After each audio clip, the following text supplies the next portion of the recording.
it's just that, you know, if you work internationally, you have to be positive. Yes. And you can't, otherwise, you know, it's always about finding solutions. In fact, Victor was saying that you look really like a professor in the other picture. I said, no, yes, but this is Eric.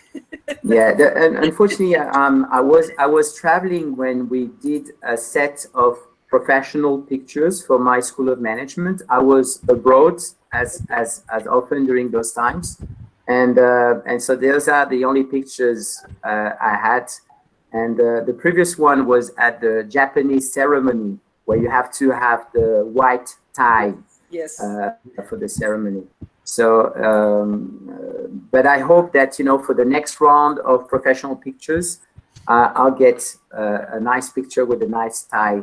Because I have a few ties I haven't wore during the last couple years because of the pandemics. Yeah. YouTube team, is this is the poster on there also? Excuse me?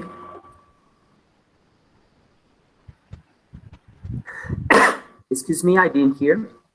I'm Ratna Murugan. Okay. Yes, ma'am. Is the YouTube team got the poster there on the as a screen? Yes, ma'am. Okay. Hi, Professor Eric. Hello, Professor Sharumati. Yeah. How are you? Fine, fine. How are you? I'm good. I'm good. A bit tired, but I'm good. Yeah. Salut, Eric. Salut. Ah, bonjour. Hello, Laurent. Oh, hi, Lawrence. Hi, Alan. Thank you for being here. I hope, you know, there'll be a lot of questions. I'll try to make it short. I won't be able to stay for the whole time because I have a meeting in half an hour. Okay, but thank you so much for your support. Yesterday, I could attend a little bit on YouTube, and then I had to leave. I could not connect. It's a very busy week. In 5 hours, I have the launch of another virtual class with Chicago, with the United States. So it's a very busy international week. And tomorrow we have the international case studies with all the, so it's really full this week, but I'm happy. Good. Better than just, you know, doing the same thing. Okay. It's exactly 1801 India. Good afternoon, Germany and France, and good evening, India. We are on the second masterclass lecture today. That is day 3 of the IMW 2022. Today we are welcoming Professor Eric Hertzler. He is a global educator, graduated in economics and management from École Normale Supérieure Paris-Saclay and in law from Université Aix-Marseille, Panthéon-Assas, France, and Leiden University, Netherlands. He is currently the Vice Dean International Relations at the Faculty of Economics and Management at University of East Paris and the co-program director of the International MBA of the Eiffel School of Management, IAE Gustave Eiffel. He was a visiting scholar at the University of California, Berkeley, and visiting professor in programs in economics and management in many universities across the world. He has 20 years of experience in higher education and is passionate about change and the cross-cultural issues of globalization. We have today Eric Hertzler speaking about Globalization 4.0. Over to you, Eric. Thank you very much for the presentation, Doctor. I'm very honored and very pleased to be, very grateful to be here talking about Globalization 4.0, because this is a topic that I believe everybody can relate, even if maybe the number 1, 2, 3, 4 it's not very understood or well understood. It's a topic also, globalization, that that I teach. I teach globalization and management, and I always pronounce it badly. I should say globalization and not globalization. But you know, I'm trying to correct that. But hopefully, that's the little French spice about the pronunciation. You will also sometimes see globalization with a Z and sometimes with a S. So anyway, so let me start by sharing my screen. Hopefully everything should work, and you should see my PowerPoint. Can you see it? Yes. Perfect. Okay. So gearing up for globalization 4.0, preparing for globalization 4.0. There's basically three parts here that I like to talk about. First of all, I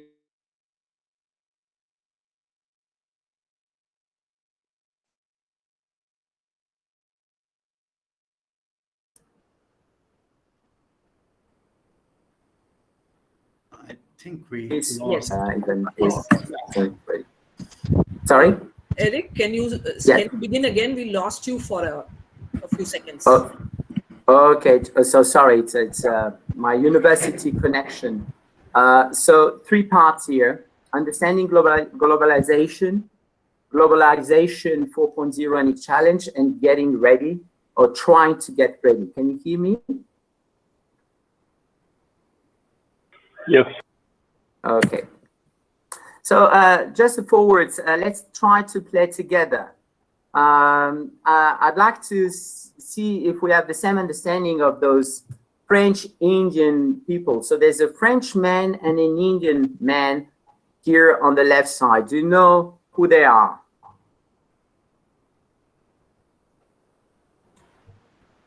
So the Frenchman is Jean-Baptiste Say, one of the most important French economists of the 19th century, very well known for its quote, "Let it go, let it flow, laissez faire, laissez passer," or let it go, let it flow. The second character here is Jagdish Bhagwati, one of the most important economists from India, originally from India, but American, who talked about globalization as a spaghetti ball.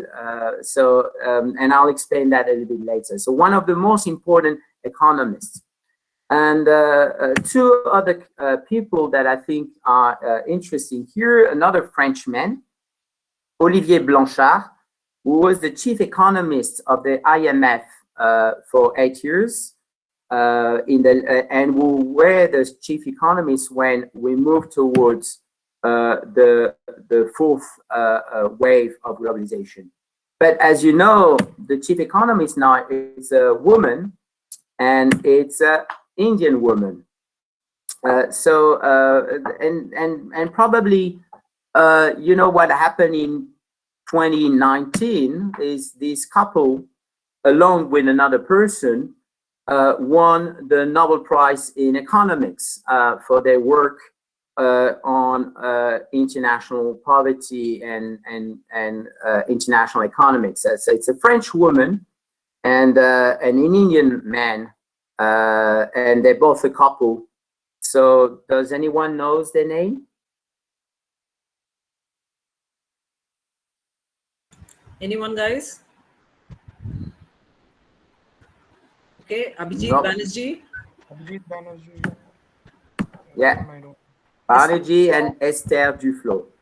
So I wanted to start the topic because obviously this is the master class of the University of Pondicherry of the School of Management, just to show you that through history, we French and Indians were always interested about the opening of the economy and its impact. And this couple, it's a great symbol.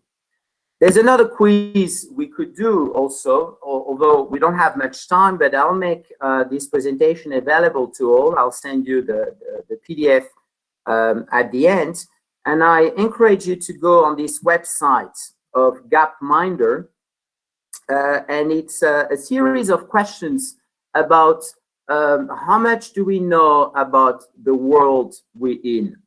And it's quite it's very well done. You have lots of statistics, but very simple questions.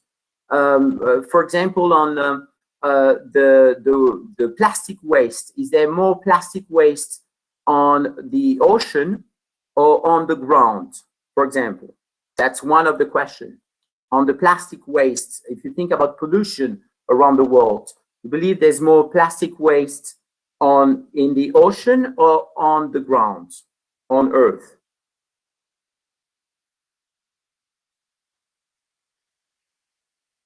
In the ocean, maybe? This is what we see on the social networks all the time, huh? Those terrible plastic waste on the ocean. But of course, the vast majority is on Earth. It's not in the ocean. And there you'll have all the explanation, the link to the statistics and so on. So I highly encourage you, for those who are at home, you can always Google Gapminder and you'll have a lot of explanation about the world today. So let's try to talk about globalization, and let's try to see if we overestimate or not globalization. I'm going to take here the definition of Steger. We published already the 5th edition of a very short introduction on globalization, and he defines globalization as an unprecedented compression of time and space. An unprecedented compression of time and space with the tremendous intensification of social, political, economic, and cultural interconnection in the dependencies on a global scale.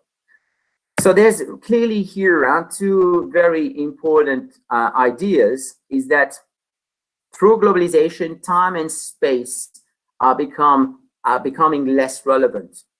Of course, the pandemics that we live during the last 2 years with the restrictions of movement or flows of people tend to dilute that compression. So time and space stroke back during the pandemic. But the fact that I'm teaching to you right now, being in France in early afternoon, and that you're in India and that we can communicate, it's also one of an example.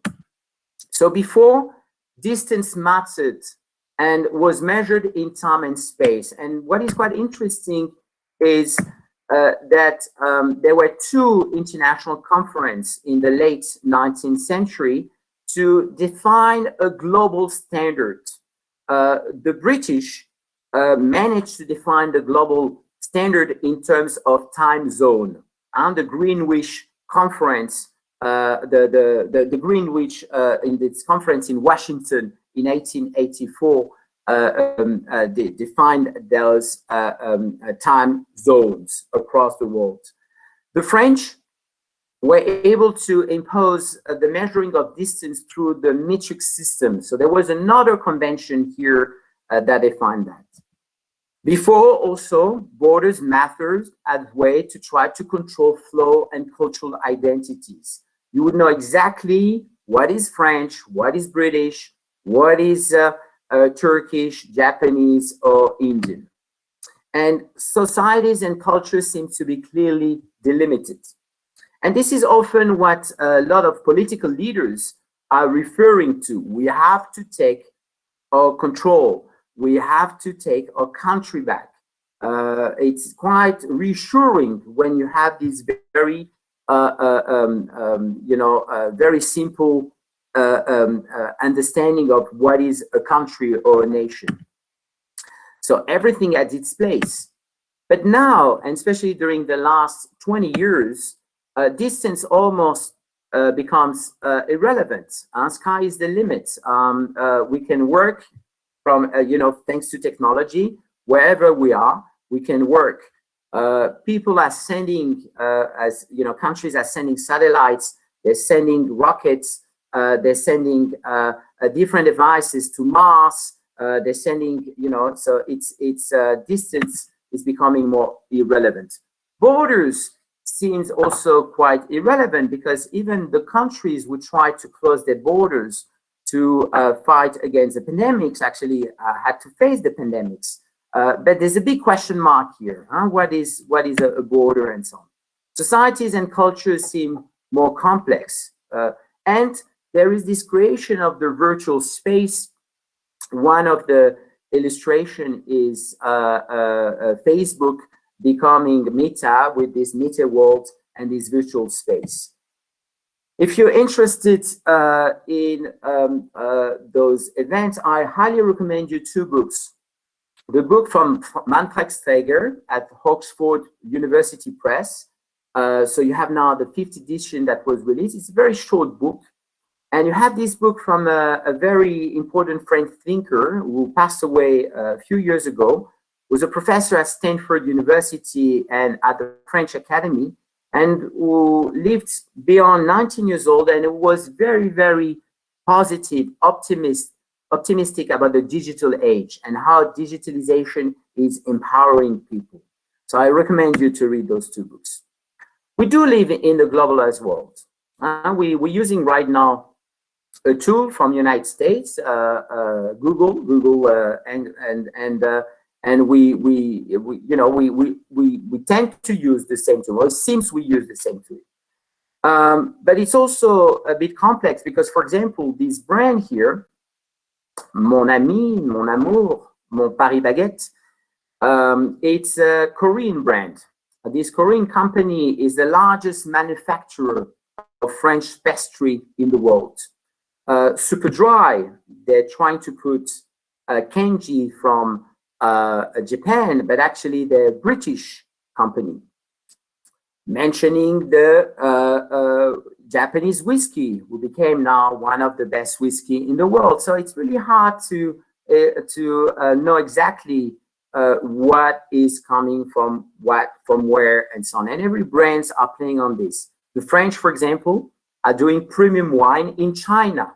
It's not the Chinese imitating French wine. It's the French company LVMH that goes to India for Chandon, and they have Chandon India, or they go to China to do Aoyun China.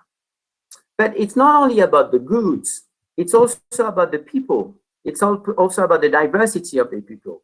In this image, you have an American Marine who had to get into fight with the American military force in order to be able to wear his scarf as a military man. And that was not acceptable before in the United States, and the United States is open them. So we're all learning to adjust, and some countries do adjust more than some others to the diversity of their population.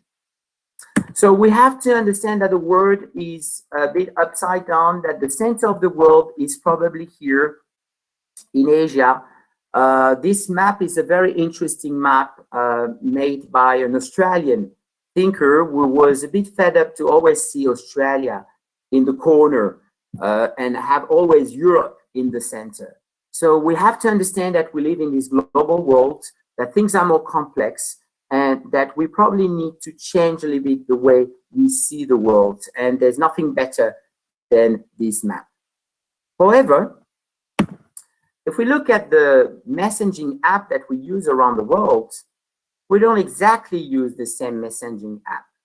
I'm not even mentioning VK Contact. I'm not even mentioning some social networks that are profoundly national. When I went to India, I could use the Uber app, but I found out that Ola was much better in order to find some transportation around. So I downloaded with an Indian phone, with a local SIM, a local app in order to move around. Also, there's something that we should never forget is and I believe that in India you're always confronted with that, is the multilingualism. We all speak different languages around the world. And even if we believe that we all understand English, we don't have the same knowledge of the language. So there is this diversity we have to deal with, and there's many cultural transaction costs So we are not as globalized as we think we are. There's a very important thinker that I like to introduce you. His name is Pankaj Ghemawat.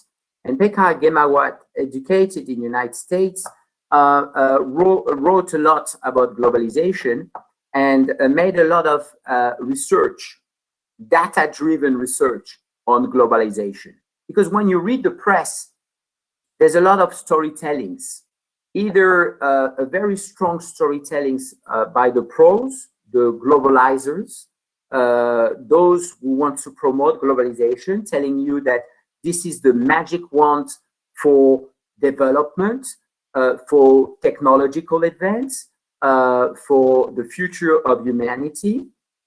So a lot of storytelling in management schools, in economic schools, and those who tend to blame globalization for everything. It's because we open up that we have to face all those disasters, pandemics, global warming, disruption, inequalities, etc., etc.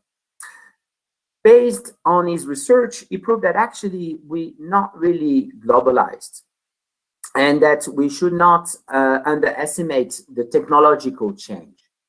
If you look at the numbers, for example, and if you ask yourself in the amount of communication around the world, when people take a phone or call on WhatsApp, what is the percentage of communications that are cross-border? Right now, I'm having a cross-border communication with you. But what percentage do you think there is on the overall communication we have in the world, even including WhatsApp? I'm asking you, what percentage do you think?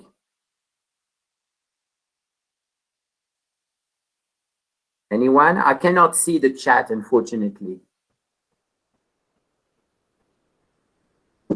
Can anyone speak, please, instead of the chat? Not that high. Very less. The percentage of cross-border communication? Yes, the percentage of cross-border communication in the overall communication. Sorry? 5 or 10%? 5 or 10, it's like one or double. So it's actually 3%. 3%. If you add all the technology, like right now with Zoom and companies, because we have to work remotely, you can go up to 6%. So meaning what? Meaning more than 94% of the communication are within the same country. They are not cross-border. And if you think about, you know, that I could also, if you have like a Facebook account or an Instagram account, what is the percentage of people that are not from your country? Some students studying at the university, of course, they have a much larger percentage. But if you look at the average people in your country, you'll have a very narrow percentage. So Pankaj Ghemawat made different talks, and he recalls all those numbers. I can give you another number. And that's another, you probably heard about the Erasmus program within the European Union. We celebrated 35 years of Erasmus program this year. So for the last 35 years, within the European Union, we tried to harmonize the education system and giving credits that students can transfer from one university to another. And we even put a lot of subsidies, so students get funded when they move from one country to another. So, and it's possible for every student. My question is, what is the percentage of European students who do a mobility abroad within Europe on a generation? So what is the percentage?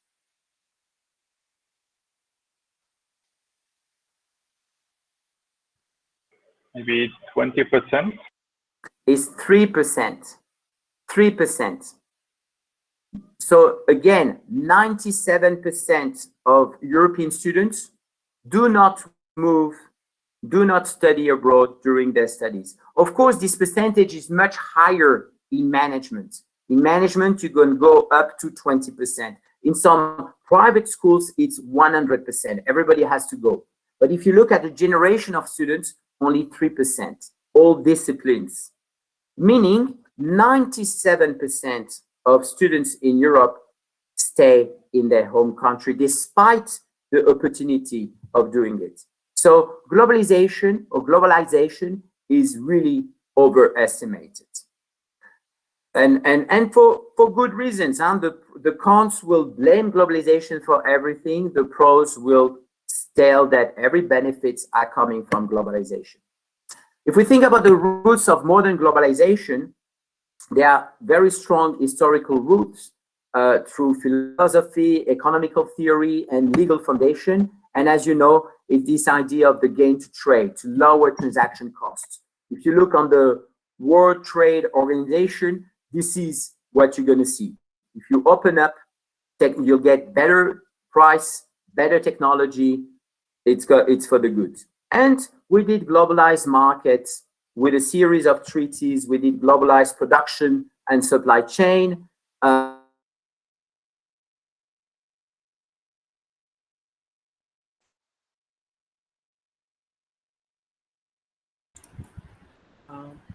Lost.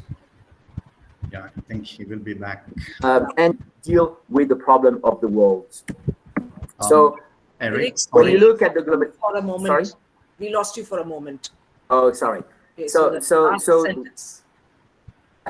the last sentence is that we've created, especially after World War II, a series of institutions that create forum, that create places where arenas where different nations can talk and try together by cooperating to solve the global problems. One of the symbols is, for example, the last physical G20 summit, and you see here some of the global leaders for the picture. And that picture is quite interesting from 2019 because you can see here somehow the standardization, for example, of the dressing codes for some leaders. You can see also how male-dominated the most countries are around the world. That was the last physical meeting. The next two meetings were online. So the role of politics and international law were a key here. And without those treaties, you wouldn't have this openness. You need multilateral treaties. You need those bilateral treaties in order to promote those flows. It's really the most important thing, green light or red light, whether you can move things around, people, goods, but also data, also services, and so on, and capital, obviously capital. And despite political tension and nationalism, if you really pay attention to what governments do on a daily basis, they negotiate. On a daily basis, there are some agreements, there are some exchanges, there are some deals that are done. Even when, countries decide to pull out of a deal, and that was the case under Donald Trump from NAFTA, when the United States decided to renegotiate NAFTA, they did a new deal. With the Brexit, when United Kingdom decided to leave the European Union, it took 2.5 years to create a new treaty. And there's constant deals, constant flow going on, despite political tension and nationalism. And we created those big blocks. You probably, among the blocks, you see here the European Union, you see the new treaty in North America. So you have all those treaties. And I'm sorry, this slide is in French, but you can really see this idea of blocks. But Jagdish Bhagwati, this Indian economist, was able to show that actually things are much more complex than just those blocks. You have international trade deals everywhere. everywhere. It's like a spaghetti bowl. It's like a noodle bowl if you want to think about multilateralism today. Technological change was also very important because, as you can see, there was a huge declining of cost of transportation and telecommunication. This is still the case with telecommunication, and you may have heard that during the pandemics, the container, the shipment, the prices went skyrocketing. But we have to look at the big picture during the long term of the whole 20th century, and we could see this declining. So even if there's a surge right now because of the pandemics, in the long term, it's very, very low compared to before. And of course, the microprocesses here help organizations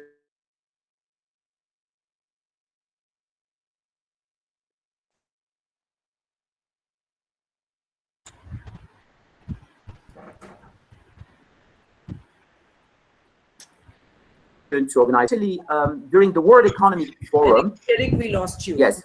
Last sentence, we lost you. Okay, thank you. Yes. Yes. Okay, thank you, Matt. So the conclusion here, understanding globalization, is that we had actually 4 major waves of globalization. And those 4 major waves led to more flows of capital, more flows of merchandise goods, more flows of people, more flows of services, and it led to more growth. Problem here, of course, there's a lot of discussion whether there is a causality or if it's just a correlation. Does more flows lead to more growth, or more growth to more flows, or is it something else? Is it also technology? But if you read most of the mainstream newspaper and international organization, they will tend to show a causality. The more, and with a very strong storytelling, like the Emirates, like Singapore, like South Korea, and so on. And the idea is that if you look at the long term, during the last 100 years, you really see all countries catching up. All countries are getting more wealth and more even GDP per capita, and they tend to be healthier if you look in the long term. Again, if you go on Gapminder, that was created by this man, Hans Rosling, he had a very catchy phrase: everyone is getting in the wealthy, healthy corner. Some are very well up there, like Sweden. Some others are in the way. Globalization 1.0, as you can see, it was during the first, the second industrial revolution. You can see here the leading nation. So that was England at that time. You had then a period of time between the 2 world wars where you had protectionism. The second wave of globalization goes until the end of the Berlin Wall, until the collapse of the Soviet Union.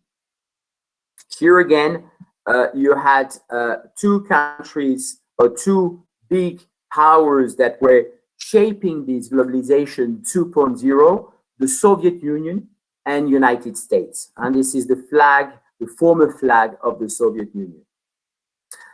During globalization 3.0 is the globalization that I experienced myself in my young adult life, where it was very easy to travel. It seems that it was the end of the history. Everybody was believing in the market economy, in democracy, in technology. But then we had in 2009 a huge financial crisis. And during the last decade, lots of imbalances, lot of issues related to nationalism, climate change, disruption, and we entered into that globalization 4.0 with 2 main leaders, United States and China. So if we talk about globalization 4.0 and its challenges, it's actually a very strong reference to the World Economic Forum, the Davos Forum, in 2019. During that forum, Richard Baldwin, a professor that you can see here in the picture, professor of economics from Geneva, from Switzerland, released a book called Globalization 4.0, the Globotics Upheaval, Globalization, Robotics, and the Future of Work. And as you can see here, the main motto was to say, we have to deal with this algorithm management. We have to deal with this artificial intelligence. We have to deal with all those changes, technological changes that are happening now and that really impact our society, and more specifically, the future of work. So according to Baldwin, future globalization will be more about things we do and not just things we make. Here's a few, I'm trying to get a little bit more precise here. So as you can see, during the first revolution, there was the mechanization and the industrial revolution. Second revolution, the mass production, the mass air travel. Third revolution that will live until the early 21st century, social media, internet, automation. And the decade we're getting into, it's the increase of the digitalization, algorithm management, artificial intelligence, the 5G, and so on. So this digitalization, sorry. My colleague, actually, Sylvie Chevrier, on Friday, will talk about the impact on internationalization. So we have global powers. Are they new? Well, if you look at the list of the largest company in the world ranked and the move between the last 4 years, you still see more or less the same country represented. But yes, China has now the most companies, 124 companies in the top 500 company fortune. And you can see that so clearly there's not really a shift of power nowadays, but there are global powers that are having an impact. And something that we saw and that we're seeing right now, we're experiencing right now, it's of course the climate risk. And you can see here how countries are really impacted by this climate change. And this is a ranking for 2019. And of course, you know, for the last 30 years, we do realize that getting into this healthy, wealthy corner is actually at the expenses of our planet. So we have to deal about it. So there've been a lot of investment in the green energy, but on this slide, you can see here where clean energy metals are produced and where they are processed. And you can see here the dependency that the world is having now on China. So we'll really have to also see, you know, when we talk about green energy, the French government, for example, tries to promote the nuclear power as a green energy. So things are a little bit more complex, and the way we tackle things environmentally raises a lot of questions. Another big issue, within this globalization 4.0 is the inequalities around the world. And there is a very interesting experiment that has been launched, is the World Inequality Database, that gathers economists from all around the world, and they try to observe the inequalities. And you probably heard that during the pandemics, the wealthiest person in the world double their fortunes in every country. So there are some challenges, and I'd like to rapidly stress, according to me, 4 more challenges related to this globalization 4.0. The first one, the most obvious, and there was a global agreement on this during the Paris climate in 2015 is protecting our planet. The second one is ensuring the maintenance, the innovation, and the future of work. How can we be sure that the new technology, algorithm, apps, this gig economy will be for the benefits of all? How do we reskill societies? How will we, deal with that transition? We also have to deal with imbalances and fairness. And this is one of the biggest issue, even in a country like France. You may have heard about the social movements of the yellow vests. There's a lot of discontentment within our nations all around the world. And people have been following around the world the big strike in India of the farmers. So we have to be able to deal with those imbalances and remain fair. And one thing also that I find very interesting, especially when you look at it from the political point of view, is the notion of identity, freedom, protection. How can we be patriot but also global citizen? How can we encourage our nations to cooperate more efficiently? We have in some European countries, some universities who want to do less international exchanges. They want to regain some kind of a control. They're not so eager to move their degrees in English. So we have to address this issue. So how do we get ready? And I'll be, I'm about to end here. I believe there's two major things. First of all, there's a need for maintenance, resources, and capabilities. If there's a need for human resources, there's a need for tangible resources, and tangible resources not so much, the raw materials you have or the territory you have. It's also your ability to borrow. What is your borrowing ability? You have also the intangible resources, the know-how, the history, the culture, the reputation, but of course the patents that you have, all your intellectual property you may have within your country. You need to be able to identify them. France, for example, for the last 10 years, has a very strong strategy towards the made in France.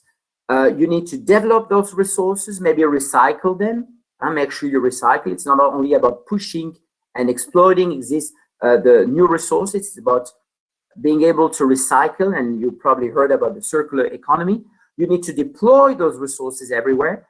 And we know in every country, like in France, you have huge imbalances based on territories. And then you need to protect, to maintain. In France, we have like a big debate about the high-speed train. Everybody wants to have a high-speed train in their cities, but is it really for the good? We have to maintain the existing train infrastructure. And so right now, the idea is more like, maybe we should put again trains that we suppressed, that we ended 20 years ago, like 9 trains. And this is what we're doing. A very interesting example, and India is a leader in the thinking around this, is the smart cities. And we have to rethink the way we live and try to have this approach of recycling, of short circuits, and not always, creating a new city that consumes so much energy. But more important, especially because we're in a school of management, there's a need for creativity and freedom. There's a need for new skills. And so we need to embrace the idea that we have to learn how to learn. We have to learn all alive. We have to learn those new digital skills, of course.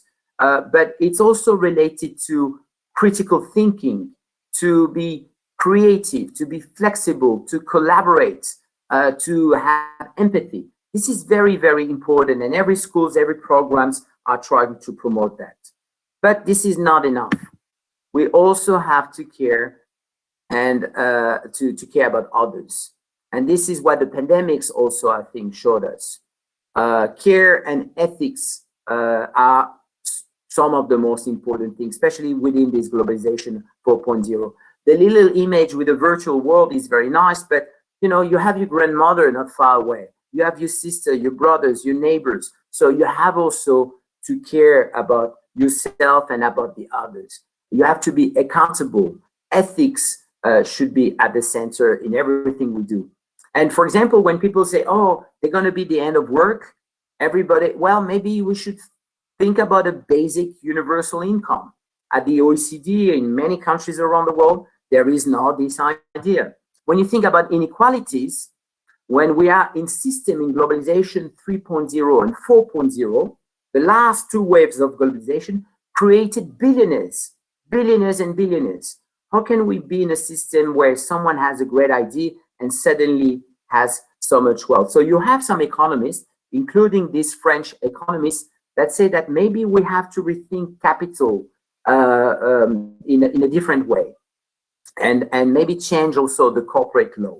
So you have many debates here about dealing with the challenges of the globalization 4.0. To conclude, obviously, there's a need for better international cooperation. And you have this quote from Parag Khanna, who's an Indian, popular Indian thinker, who say, like, we live in a world here where all major issues have become, by definition, cross-border. So thank you so much for giving me this opportunity to exchange, and I hope we can take enough time together to exchange if you have any questions. Thank you. Thank you, Professor Eric. That was such a vast canvas and so efficiently done. And the trace of the ideas was simply phenomenal. I'm sure students would have a lot to think about. And we have the first question, which itself is a very large question. Sridhar asks you, hello, Professor, this globalization 4.0 will make human life easier, but it will also lead to some destruction. What's your opinion? And how do you tackle that?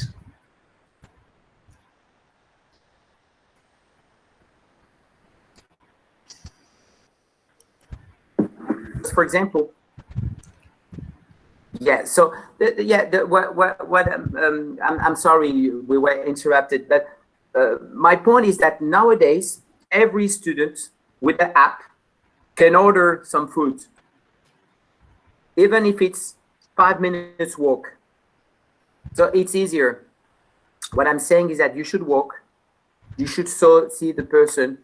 You don't need that. And I feel that sometimes we only focus on how useful the technology is, but not on the consequences, on the impact of work, on the accountability, on the also the environmental impact, on the care. We need social interaction.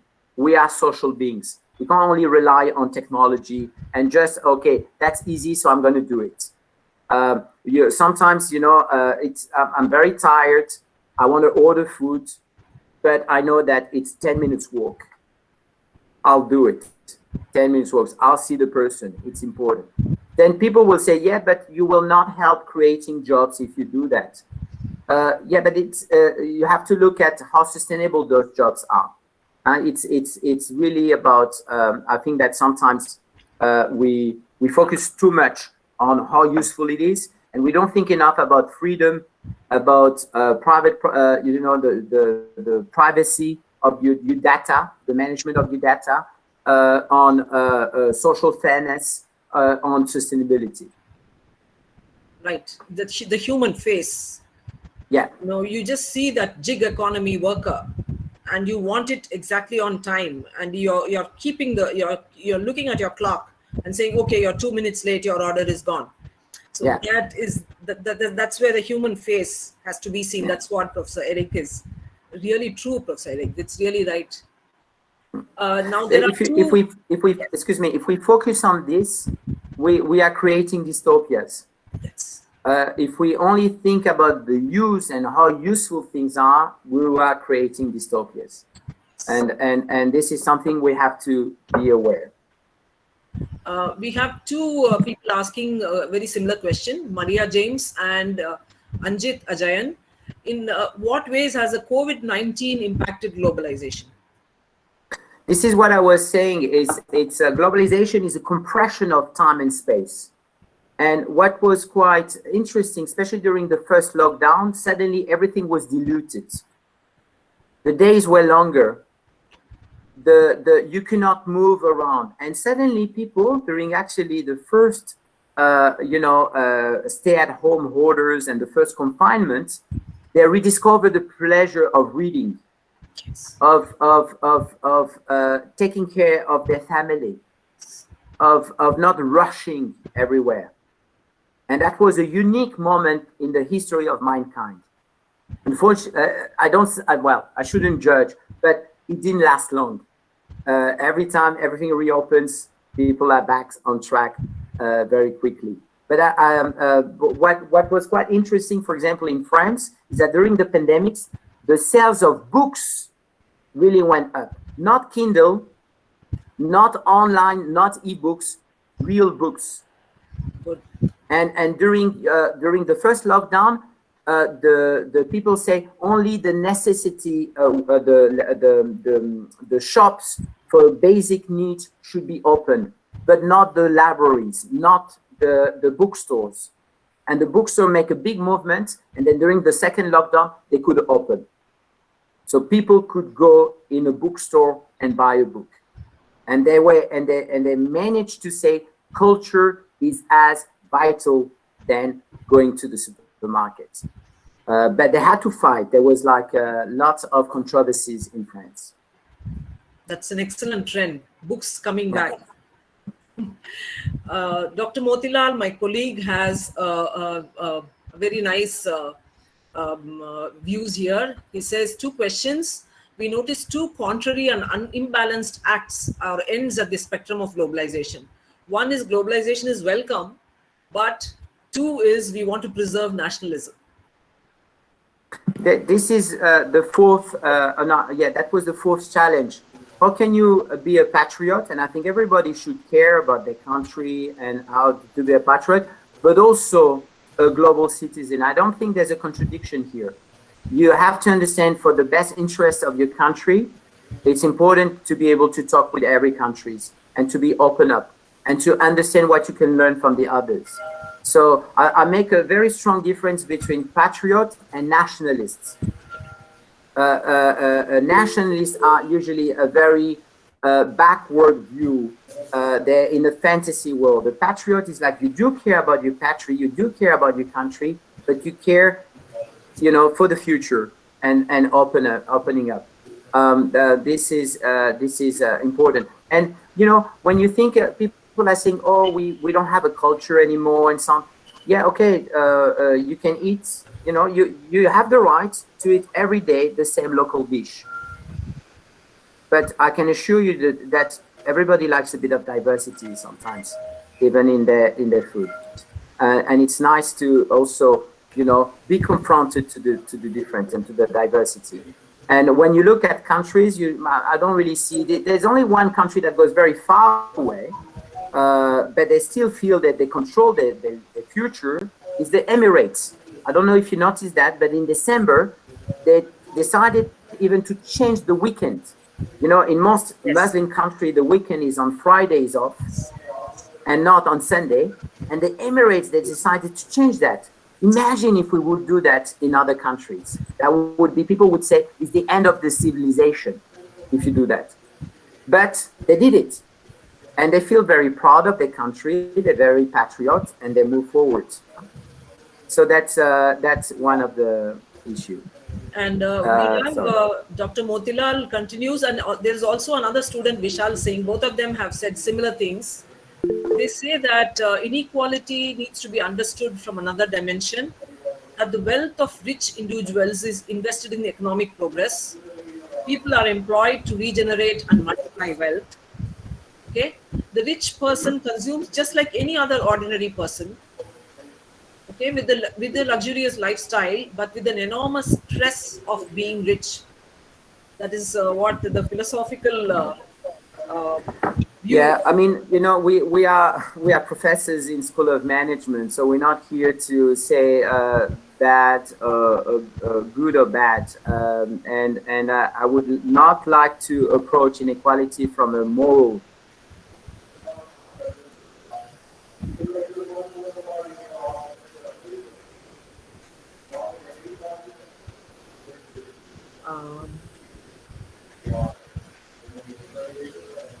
Point of view, problem of productivity. There are problems of public services. So it's more, what's the best benefit for the country as such. And here you do have some thinkers like Thomas Piketty, who say, for example, private property could be temporary. We could say like, and even if you talk to Bill Gates at some interviews, he say, I was very happy to earn 10 millions, 50 millions, but when I started to have 200 millions, that was meaningless to me. And so maybe some countries could, decide, but this is, what we decide together in our countries. How much do we want to tax wealth and for what benefits? It's not to tax. It's not, about moral issues. I believe it's really about efficiency and how, and sustainability in the long run. Actually, Vishal Singh, a student, he also says that he agrees with your idea. He says maybe the rich have to give up their luxury for the benefit of the global poor and to benefit the global poor. So I think this is philanthropy or something like that. Yeah, philanthropy, but luxury, it's also a business industry, and the French are very happy that we have a millionaire and billionaire in India that buy French luxury goods, and we're very happy that the middle class in India is starting to drink more wine. So there's a very strong industry around all of this. So I feel it's not a zero-sum end. It's like we're growing together, but it's true that the fantasy of the trickle-down economy, statistics show it's not really working. And you do have many economies that feel that globalization 2.0 was much more well managed. There's a problem probably of the global management, if I may say, of the last 20 years. And maybe some people say, yeah, it was the fear of the communists, the fear of the Soviet Union expanding. So at that time you had higher tax rates, you had more control, less disruption, and so on. This is an open debate. I can't really tell you if, I'm just here to, I would say, push questions. I don't think there's like a clear black and white solutions on those matters. Now, Amir has this view. He says the Pareto principle is a real phenomenon and applies to literally everything. So the top 10% get almost everything in any population. So what do you think with the Pareto distribution and income inequality? Yeah, it's a very nice theory. You have to look more carefully about each nation's as a different, and this is what I mean. If you're really interested, and those of you who are interested about inequality distribution, it's really this World Inequality Index database where you can really see how countries around, through their history, they manage to change things a little bit. Because you say 10%, sometimes it's 5%, sometimes it's 1%, depending on the countries. Sometimes it's 15%, and then the problem is not, you do understand that most of the numbers we use when we talk about globalizations are average, the average number at the national scale. So you have to look more specifically locally. And this is why also a lot of people now are not very, happy about economists, because they say, yeah, you tell me that inflation goes down, but I can assure you that the bread where I live the price goes up, or the price of the rice goes up. So we really have to we need to try to be able to be a bit more specific on the local impacts and look at that much more locally. And globalization we should never forget the local impact of everything. Dr. Victor says that globalization was a leveler, creating similar, and thanks to the flows, it was, if not equal opportunities, it was creating similar opportunities. But with the digital divide, is globalization 4.0 erecting new barriers by taking some on board and leaving many behind? In fact, I would also add the United Nations has declared a digital connectivity as one of the most fundamental needs of the global population, and this is dividing us. Yeah, it is true, and we could see also during the pandemics that sometimes even if you have a good connection, you don't have the space around you, you don't have the working condition. So I think we focus a lot on digitalization and technology, and we forget about maintenance. Just places where people can live decently, or places where people can work decently, regroup. So the the issue here, you have that at every big change, and you probably heard about Schumpeter and this destructive creation process, where you have always losers and winners, and what you do with the losers. But one thing for sure, if you look at the statistics of the IMF, if you look at the statistics of the OECD, it seems that these new globalization 4.0 do not create enough jobs. It's not like the globalization 2.0. There's not enough job creation. And therefore, this is why people are very worried about the future of work. There's a lot of workshops all around the world about what are we going to do if 30% of our population has no job, and if they have to wait just for a click to make a delivery and get at least something. So this is why you have this big global movement on the basic universal income, and the idea that everybody should have like a basic income, and then building from that, we should also invest much more in care and all the, there's something also we saw during these pandemics, is that the need for care, the need for social services, the need for health services, and people think like, well, technology will solve everything, but there's a need for much more human relation intensity here, especially in times of crisis, when you have health crisis, climate crisis, financial crisis. We have Anutra S. She says that is globalization helping the underdeveloped countries and developing countries to develop their economies, or is it only helping the already developed countries to attain higher ground? If you look at statistics, again, Gapminder, you have beautiful statistics over 1 century. On average, everyone is going towards the healthy, wealthy corner, with higher GDP per capita on average, with higher life expectancy. However, it is true that within the same country, you have huge differences. And it is true that some countries are catching up much faster than some others. And this is what we experienced during the last 30 years. We talked a lot about the BRICS and about the new power, Brazil, Russia, India, China, and South Africa. But among the BRICS, actually, the only real big winner, if you look in terms of numbers and so on, it's China. And then you have India, who's doing pretty well. But if you look at Russia, Brazil, and even South Africa, a lot of national problems and slow growth, very much slower growth.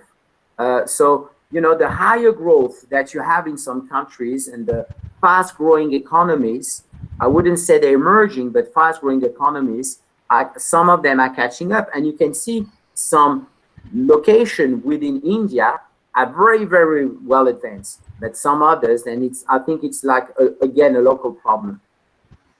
So it's not just us and them, it's within each country. Yeah.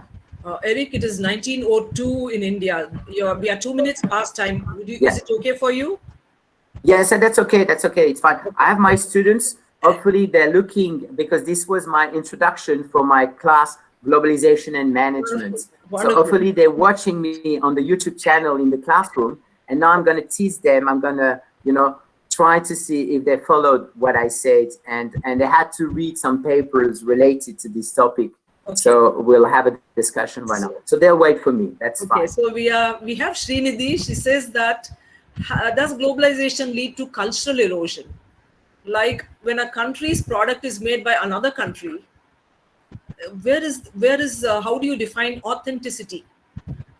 Okay. I'd like you to saw? tell you one interesting fact.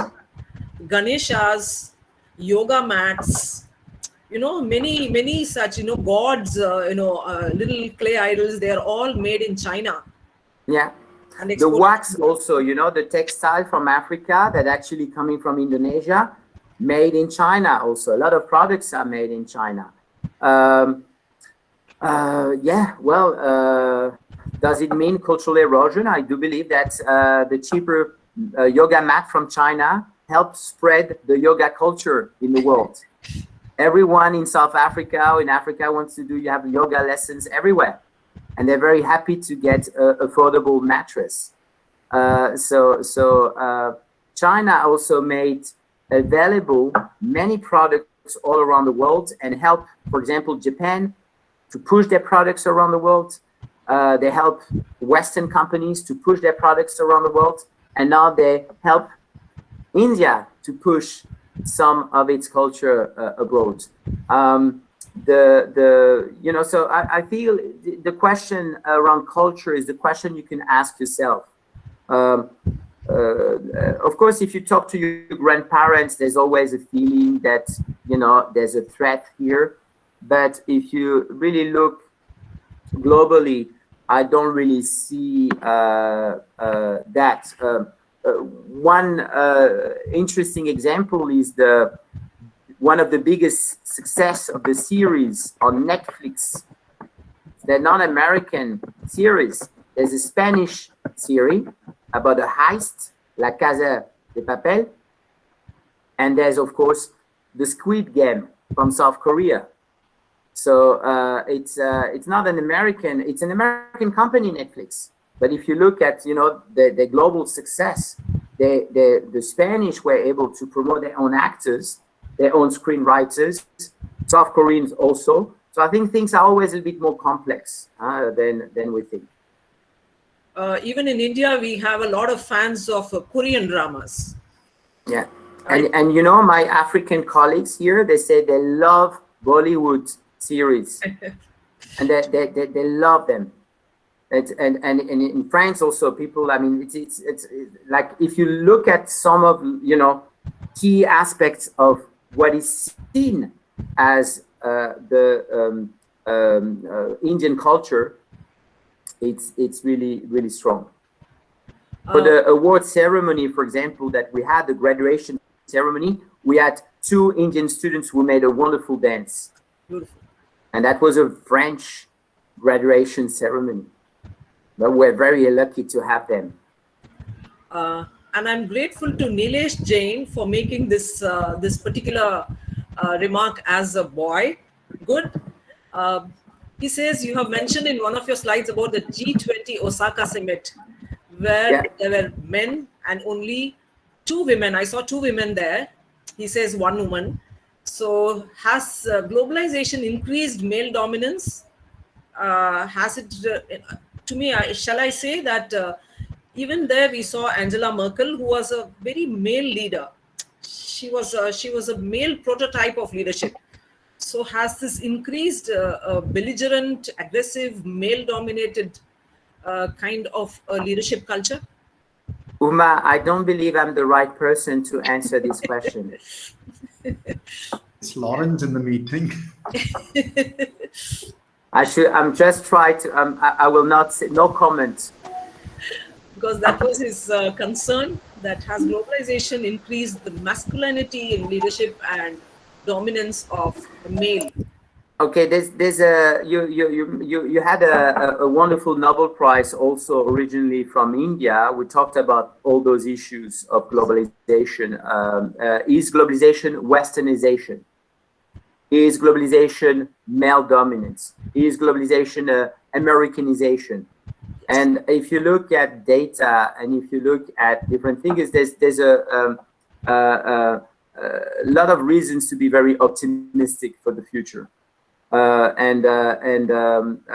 These do not, I mean, it's a sign, yes, it's a symptom, but I think that in every country things are changing and are moving quite fast. And we'll probably see that in the next 20 years.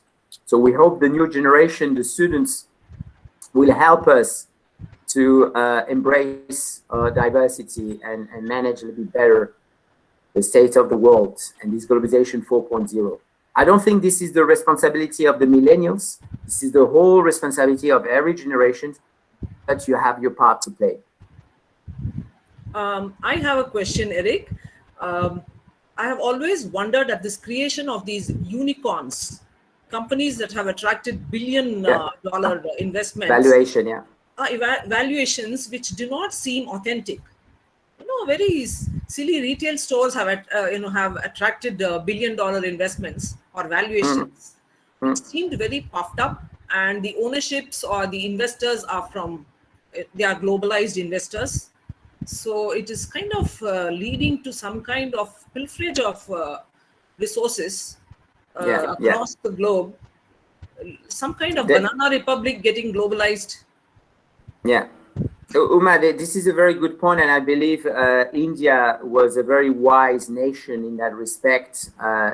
When we talk about mobility, flows of capital, and you have somehow to have some control on it because it's highly disruptive. We lived that during the European crisis, when most of the flows that went to Greece were relocated to Romania and Bulgaria, and how some of those flows are purely speculative or artificial. And you leave that in the late 1990s with this Asian financial crisis, and some countries were deeply, deeply impacted. So, of course, when you think about unicorn and when you think about the market valuation of many companies, you may ask yourself this, but there's one case that I find quite triggering in terms of value. When you think about value, is the case of Apple company.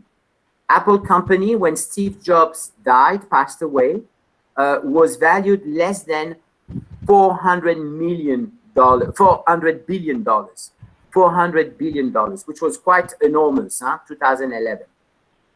In 2020, the company was valued $2 trillion dollars. And this year, just before Christmas, 3 trillion, the valuation of Apple company. And it's Tim Cook. He was just supposed to maintain the company. So, you know, it's really, I think it's like a never-ending question, you know, about the valuation, the real value of any asset.